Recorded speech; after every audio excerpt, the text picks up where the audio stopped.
vamos a hablar de seguridad versus privacidad. Una cosa que me gustaría, un aviso parroquial que quisiera hacer, y es que me han enviado muchos comentarios que me dicen, pero es que no me gustaría, no profundizas muchísimo sobre los temas. Entonces, digamos que es muy difícil primero hacerlo por el tiempo, porque yo me pongo como meta no hacer más de 30 minutos de charla porque no es la red para hacer, o sea, esto no es una conferencia, es una charla, son unos puntos de vista que yo los trato desde una perspectiva filosófica porque yo soy filósofa. Entonces trato de hacer una perspectiva filosófica que más allá de una crítica es una visión de cómo lo veo yo como filósofa. Entonces primero pues no es el medio para hacer toda una charla de 2 horas, sino que solamente tenemos acá máximo 20 minutos, por eso los temas van así. Pero nuevamente, si les interesa un tema, por favor escríbanme y yo les envío autores, les envío textos para que puedan profundizar en el tema. Entonces vamos a comenzar con el tema de seguridad versus privacidad. Desde que el hombre existe, se podría decir que su forma más genuina de supervivencia se dio gracias a la aparición de sus instintos más básicos: hambre, sed, frío, calor, sueño, compañía. En el libro Sapiens, que se los recomiendo a todos, ya después pondré la lista de recomendaciones, Yuval Noah Harari afirma que el Homo sapiens logró sobrevivir a diferencia del hombre de Cromañón porque los sapiens se unieron para trabajar en equipos, colaboraron. Con lo cual, ¿qué pasa cuando los hombres se unieron? Podían cazar animales más grandes, podrían vivir juntos, lo cual les daba protección, y dejar a las mujeres con las crías juntas para poderse ellos atraer más madera para el fuego y más alimentos, recolectar más alimentos. Todo este concepto, todo esto lo podríamos englobar en una sola palabra: seguridad. Seguridad del frío, seguridad del calor, seguridad de estar en un sitio protegidos del peligro, seguridad de estar en compañía para defender y ser defendidos. En la pirámide de Maslow, que es donde se establecen las jerarquías de las necesidades humanas, la seguridad aparece en la segunda línea. Entonces voy a mostrarles desde mi ordenador la pirámide de Maslow para que entiendan la importancia de la seguridad para los hombres. Esta es la pirámide de Maslow, es muy interesante, la pueden encontrar en Google. Y él establece unas jerarquías que van de abajo hacia arriba. Entonces, las primeras necesidades que tenemos el hombre son las necesidades fisiológicas, que son respirar, comer, beber, sexo y dormir. Y las segundas, cuando nosotros tenemos ya resueltas estas necesidades fisiológicas, las segundas necesidades que tenemos en la vida son las necesidades de seguridad, que son la seguridad física, la de una familia, la de la salud, la de la propiedad, la del orden, la de la identidad, y luego siguen otro tipo de identidades como las necesidades sociales, las necesidades de estima o las necesidades de autorrealización. Como veremos, la seguridad es lo que nos es más próximo después de que cubrimos nuestras seguridades fisiológicas. Entonces, podemos empezar a ver y a entender la necesidad que tenemos nosotros por estar seguros y por generar ambientes seguros. Ahora, se podría decir que nuestras vidas son una larga travesía de actos en los cuales un gran número de ellos se encaminan hacia la seguridad. Estudiamos en una carrera porque nos gusta, pero porque también el ideal colectivo nos dice que la universidad es símbolo de un trabajo. Luego buscamos un trabajo que nos dé seguridad económica. Compramos una casa buscando seguridad para nosotros y para nuestra familia. Adquirimos seguros de salud, de vivienda, de coches, de vida, de educación en búsqueda de seguridad. Nuestra pareja es una búsqueda de seguridad sentimental y de descendencia. Son muy pocas las acciones que realizamos en grandes temas que no estén relacionados con la seguridad. Incluso si lo hacemos de manera no consciente, si no somos conscientes de hacerlo de manera en buscar la seguridad, de manera inconsciente sí lo estamos haciendo. Seguridad viene del latín, que significa securitas. Secure es seguro y algo seguro es donde hay ausencia de riesgo. Itas, en securitas, itas significa cualidad. Entonces, securitas es la cualidad de la ausencia del riesgo, de algo seguro. Sin embargo, en la actualidad, la seguridad consiste en hacer que el riesgo se reduzca a niveles aceptables, debido a que el riesgo es inherente a cualquier actividad que nosotros hagamos y no puede ser eliminado. Pasamos nuestras vidas queriendo eludir aquello que nos represente seguridad. Aunque, abro paréntesis, no es el caso de los deportistas extremos y los que toman Red Bull, cierro el paréntesis. Sin embargo, la historia de la humanidad no es lineal y los hombres, en la búsqueda de una seguridad aparentemente con objetivos comunes, hemos conocido guerras, muertes, sangres, genocidios, desapariciones, torturas, dictaduras. El arco y la flecha, al igual que las hachas y las primeras armas de defensa, aparecen hace 20.000 años. También se han encontrado momias con golpes en la cabeza y con golpes contundentes producidos por la muerte. Si lo pensamos bien, la humanidad es muy vulnerable y con la seguridad lo que buscamos es protegernos de aquello que pueda tender a enfrentar contra nosotros de manera consciente o inconsciente. Y a pesar de que estamos en una sociedad de sofisticación electrónica nunca antes vista, seguimos siendo más vulnerables que nunca, porque incluso el peligro se volvió sofisticado. Y aunque hemos avanzado desde las rudimentarias hachas desde hace 20.000 años, pasando a misiles teledirigidos y drones no tripulados de la actualidad, pareciera que las intenciones son las únicas que no han cambiado, el uso de estas armas. Sin embargo, hay un hecho de nuestra historia reciente que como humanidad permitió un giro en la concepción de la seguridad, haciéndonos ver que incluso con toda la tecnología del momento, definitivamente el planeta no era un lugar seguro. Septiembre 11 de 2001. 4 aviones de líneas comerciadas son secuestrados en vuelo por la red yihadista de Al-Qaeda e impactan en el símbolo del capitalismo americano, las Torres Gemelas y el Pentágono. Al-Qaeda es un Estado islámico que no tiene ningún lugar físico, no es un país, no está en un determinado territorio. Es un movimiento que nosotros conocemos únicamente por sus actos terroristas y por lo que ellos publican en las redes sociales y en los medios de comunicación. Con el atentado del 11 de septiembre murieron 3.016 personas y hubieron más de 6.000 heridos.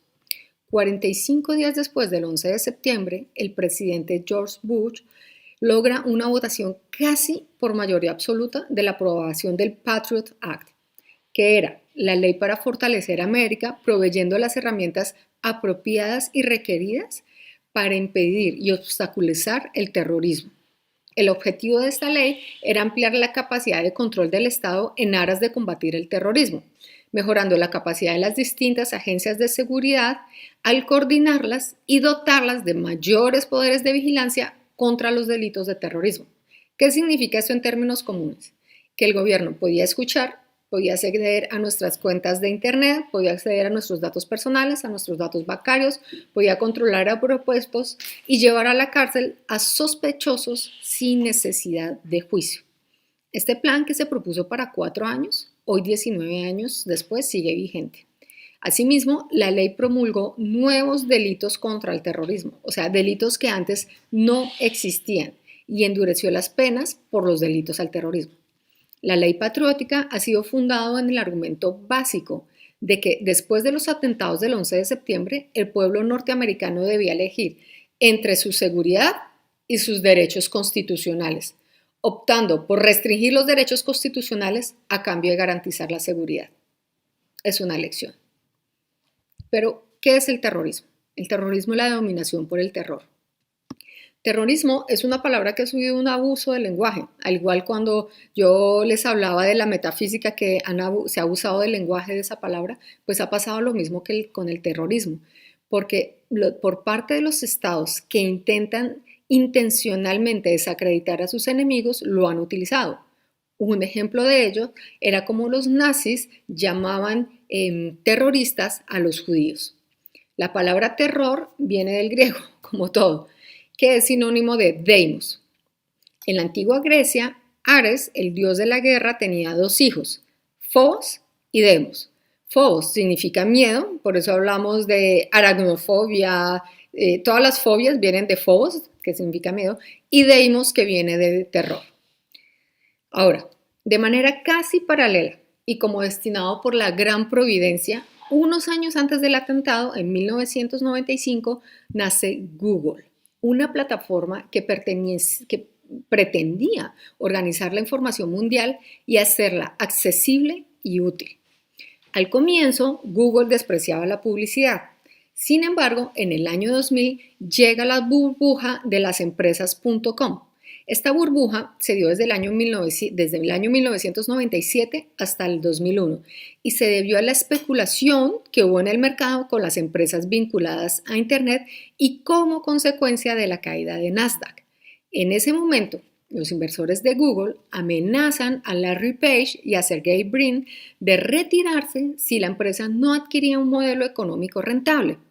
Y es justamente en ese momento cuando los fundadores comienzan a pensar cómo valorizar los datos recolectados de las búsquedas en líneas a través de la inteligencia artificial. En un principio, Google piensa que estos datos sirven para mejorar la visibilidad a través de una cosa que ellos crean que se llama la tasa de clic. ¿Qué es la tasa de clic? Es una medición que crea Google para decir si una persona puede entrar a una publicidad, si una persona tiene qué tasa de rebote significa que entra y vuelve y sale, si esa persona interactúa dentro de la publicidad, si esa persona llega a cumplir o a comprar en la publicidad. Entonces, Google piensa que la información que ellos recibían de las búsquedas en línea les servía para informarles a los proveedores si las publicidades valían o no. Pero un día, de abril de 2002, Google nota un pico de tráfico muy grande con una misma pregunta. ¿Cuál es el apellido de soltera de Carolyn Brady? Ella era un personaje de una serie de televisión y rápidamente Google empezó a averiguar y se dieron cuenta que la pregunta se había hecho en el programa ¿Quién quiere ser millonario? Pero como en Estados Unidos hay 5 usos horarios diferentes, empezaron a darse cuenta que en el primer uso horario hubo un pico de tráfico y en el segundo también, con lo cual pudieron predecir cuáles son las solicitudes de información de los usuarios y que las podían predecir antes de que pasaran por los medios tradicionales de comunicación. O sea, Google se dio cuenta que las solicitudes de información de los usuarios podían ser utilizadas como señales que permitían predecir los eventos antes de que estos llegaran o pasaran por los medios de comunicación. Hasta antes de este suceso, la información recolectada en las búsquedas de Google servía para la información de sus proveedores y también con esa información servían para medir la velocidad, la precisión y la pertenencia del algoritmo de Google que se llama PageRank y desechaban toda la otra información. Pero gracias a este suceso se dieron cuenta que la experiencia humana traducida en datos podía transformarse en predicción de comportamientos. 17 años después, el escándalo de Facebook y Cambridge Analytica reveló la capacidad de utilizar un dispositivo para influir y cambiar la opinión de un ciudadano. Hoy en el 2020 se calcula que cada habitante del planeta tiene 1.5 móviles en su casa. El 70% de los móviles que hay hoy en el planeta son teléfonos inteligentes. ¿Y qué quiere decir que un teléfono inteligente? Que los teléfonos inteligentes tienen de un lado aplicaciones con inteligencia artificial y del otro aplicaciones con geolocalización. ¿Qué es geolocalización? Es la capacidad de obtener la ubicación geográfica en tiempo real de una persona o de un objeto conectado al Internet. Todas las redes sociales tienen geolocalización. Facebook, Instagram, LinkedIn, TikTok. Todas las redes sociales tienen geolocalización. Aplicaciones como Google Maps, App Store, YouTube, Amazon, Booking, Airbnb, TripAdvisor, Cabify, Uber, Deliveroo, Glovo, Waze. Todas estas aplicaciones utilizan geolocalización. Pero cuando nos venden las cookies, nos dicen, utilizamos geolocalización para darte un mejor servicio. ¿Qué significa? Que si yo pido un Uber o un Cabify, al saber dónde estoy yo, me van a enviar el coche o el taxi que está más cerca de mí. Entonces esto mejora mi experiencia de usuario, digamos que va a mejorar el tiempo, va a llegar un taxi en 2 minutos y no en 10. Para eso nos venden la geolocalización, que está muy bien. Pero, sin embargo, esta geolocalización es en doble banda, porque también está indicando un movimiento, estoy generando un contenido y están a raíz de eso generando predicciones de mercado con mis movimientos. Si yo todos los sábados a las 2 de la tarde hago pedidos a través de Deliveroo, muy posiblemente a las 12 del día empiece a recibir bonos de descuento de Deliveroo sobre algunos restaurantes que quieran hacer publicidad. Pero, como si esto no fuera suficiente, el hecho de que sepan dónde estamos en cada momento, sumado a este hecho, estamos constantemente generando datos. Según un estudio del 2019, en promedio miramos el teléfono 150 veces al día, una vez cada 7 minutos. Si solo lo observáramos 90 veces al día, solamente lo observáramos 90 veces al día, me dijo un psiquiatra que con eso sería suficiente para que nos diagnosticaran síndrome del trastorno de difícil atención. Pero lo estamos mirando 150 veces, o sea, estamos casi duplicando. Ahora, en España se calcula que la gente pasa alrededor de 2 horas al día en Internet por ocio, entre ellos redes sociales. O sea, estamos generando durante 2 horas datos, porque si estamos mirando tiendas de ropa, si estamos mirando lo que sea, todo genera datos. Lo peor de esto es que hay muchas personas de esas que están conectadas durante las 2 horas que creen que Internet representa un mundo. Y para muchas personas, este mundo les es más real y más seguro que el verdadero. Estas personas ven la tecnología no como un complemento, sino como un sustituto de la realidad. Nuevamente, como lo he dicho en muchísimos de mis charlas, confundimos los medios con los fines. La tecnología no puede ser un fin, tiene que ser un medio. El año pasado yo estuve en una formación en Facebook y sin ningún reparo nos explicaron cómo funciona su algoritmo. El algoritmo de Facebook ha sido programado para detectar las emociones de las personas. En los primeros 30 segundos de conexión de una persona, el algoritmo es capaz de detectar el estado de ánimo de una persona. ¿Y cómo lo hace? Pues es muy fácil. De la forma en que nosotros interactuamos. O sea, quiere decir, si nosotros hacemos scroll muy rápido, si damos like, la clase de cosas que compartamos, los posts que hagamos o los comentarios que hagamos, esa información es una tasa de medición para saber si estamos molestos, alegres, tristes, indiferentes. Cuando el algoritmo detecta tu estado emocional, determina cuáles son las publicaciones que tú tienes que ver. Es el algoritmo el que determina lo que vas a ver. Así pues, si tú estás molesto, el algoritmo nos empezará a enviar cosas para tranquilizarnos y que no nos molestemos más.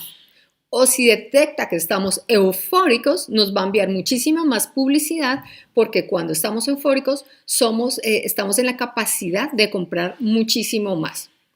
No solo Facebook, sino Google y otras aplicaciones intervienen en nuestro comportamiento para guiarnos de tal manera que nuestras acciones estén en conformidad con sus predicciones, que casualmente están alineadas con los objetivos de mercado de sus propios clientes, de sus propios proveedores. Yo me pregunto de manera muy ingenua, a ver si alguno me puede contestar esta pregunta, ¿por qué con toda esa tecnología, por qué con toda esa información que recibe Google, Facebook y las grandes compañías, no hemos podido, por ejemplo, aplicar esa tecnología en la solución de la búsqueda para eliminar el cáncer de nuestra sociedad o para trabajar por el cambio climático o detectar el coronavirus, eso que nos tiene en este momento encerrados a todos? ¿Por qué no hemos aplicado esa tecnología para eso? ¿Por qué los intereses de estas compañías atienden a fines privados y no a comunes? Si es gracias a nuestros datos e interacciones que estas empresas se alimentan. O sea, ¿no se supone que nosotros somos los dueños de nuestros datos?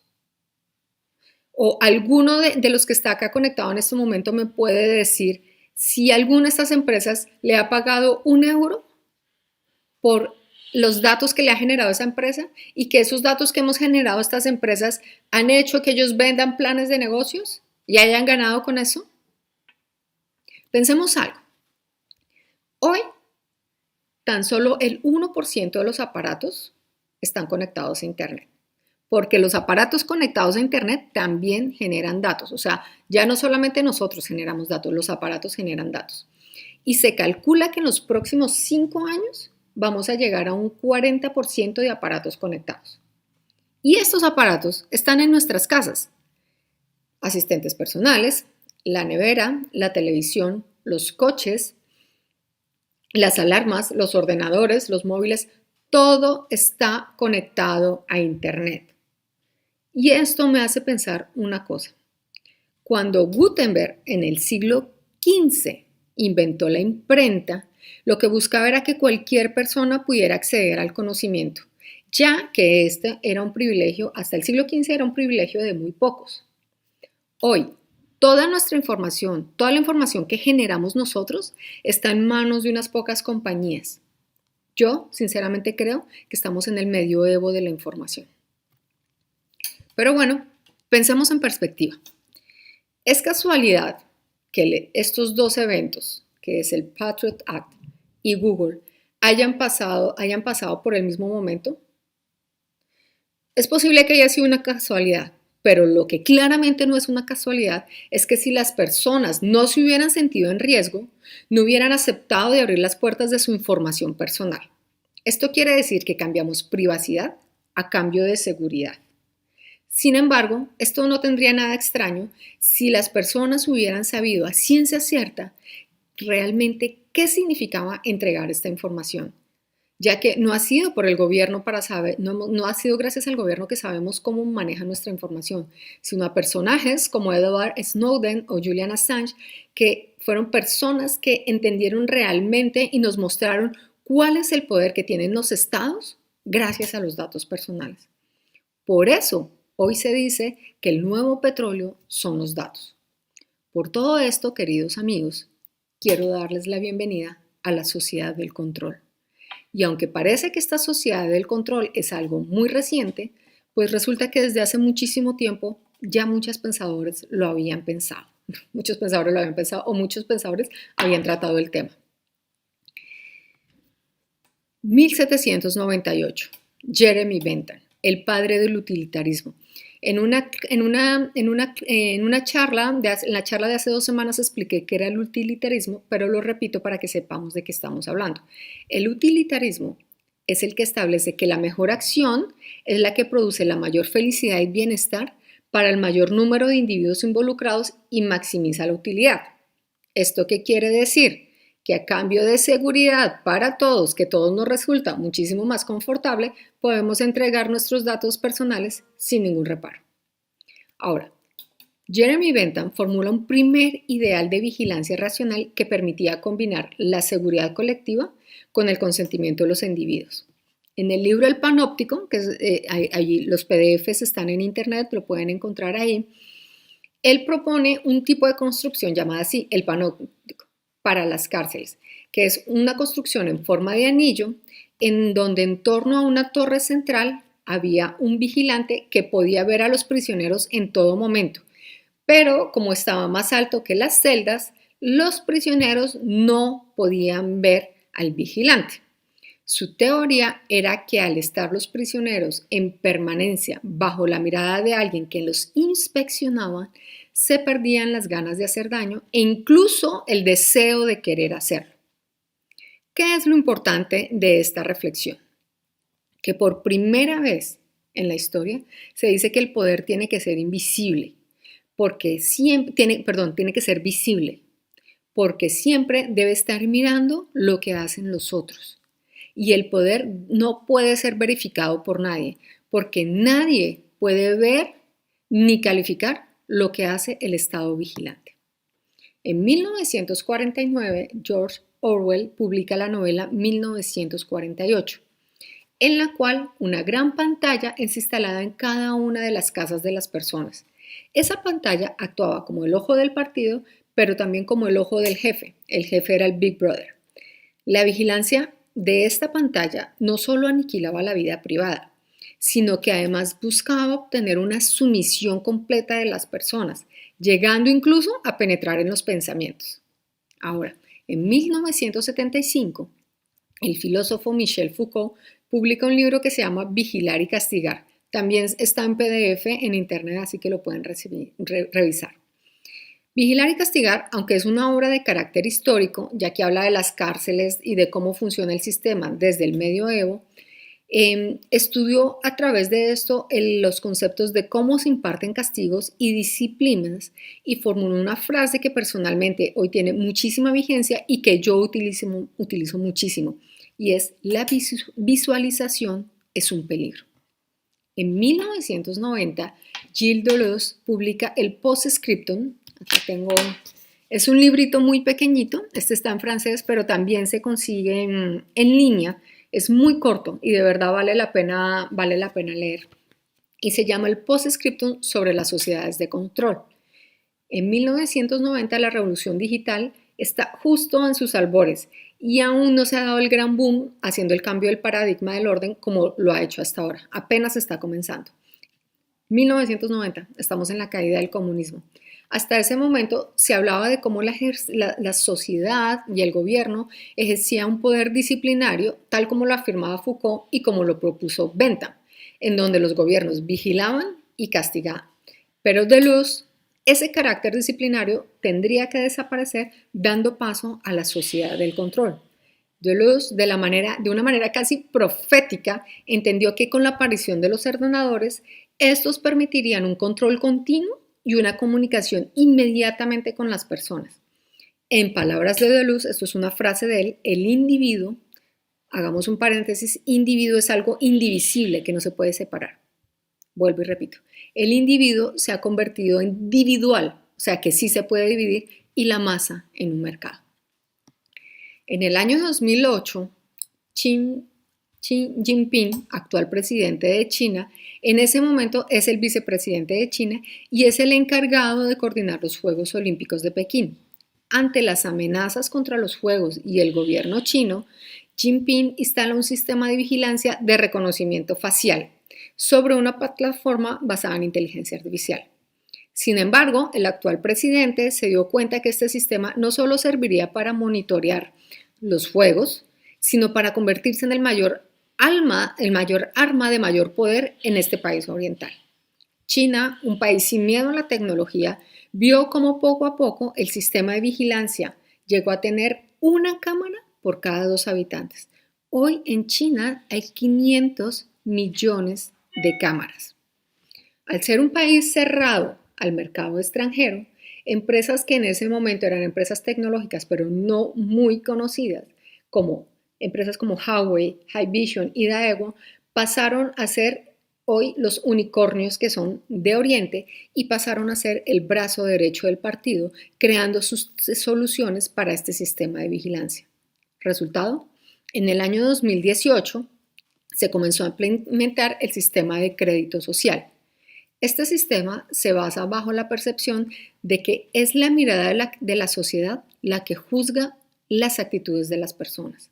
O sea, actúa sobre el miedo al rechazo. Este sistema vigila cada uno de los actos de las personas. Califica cosas como el civismo, califica las buenas actitudes, el comportamiento en general. A la entrada de cada casa en China hay un código QR en el cual, en esa información, cualquier persona, escaneando el código QR de cualquier casa en China, sabe cuántas personas viven en la casa, qué hace cada una, en dónde trabaja, cuál es su médico. O sea, la información de esa familia está abierta a cualquier persona. La gente en China, con el sistema del crédito social, es calificada a través de puntos, y esto influye para cosas como pedir un préstamo bancario, viajar, cambiar de casa o comprar un nuevo coche. No sé, lo podríamos fácilmente comparar con un capítulo de Black Mirror.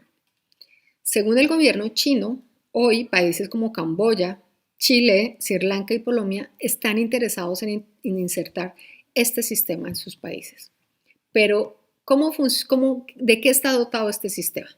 Este sistema de vigilancia está dotado de cámaras de video, cámaras web, programas de reconocimiento facial, sensores de proximidad, detectores de movimiento, detectores de calor, cámaras infrarrojas, cámaras robot, secuencias de video, sensores de humo, contactos magnéticos, cámaras de interperie con radiofrecuencia, cámaras de baja iluminación con cobertura de 120 metros en total oscuridad y cámaras acuáticas.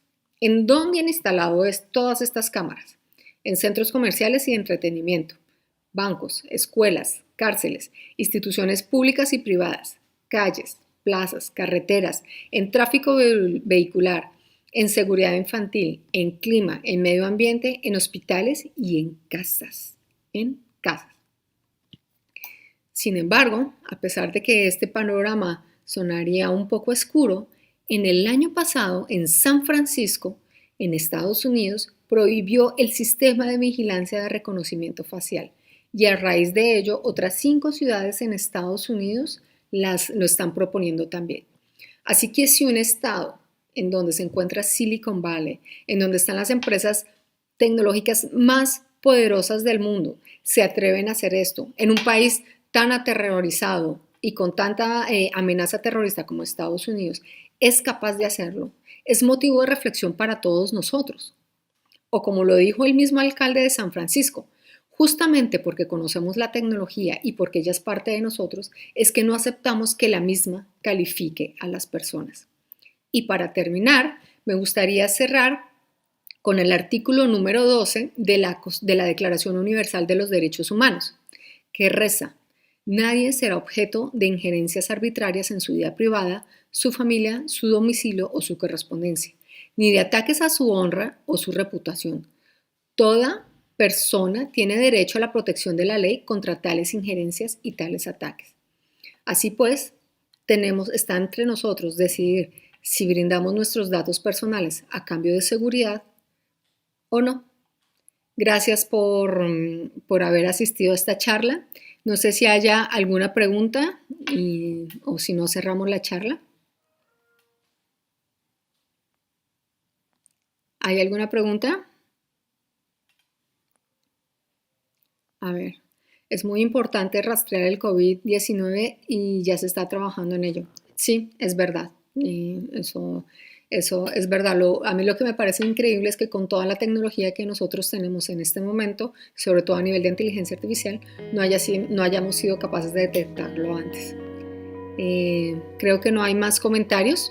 Cualquier pregunta o cualquier duda, por favor, escríbanme acá por interno a Instagram. Si no, me pueden buscar en LinkedIn o en cualquier otra red social. Soy la Thinker Soul y pondré un post con los libros que recomendé hoy. Muchas gracias y hasta luego.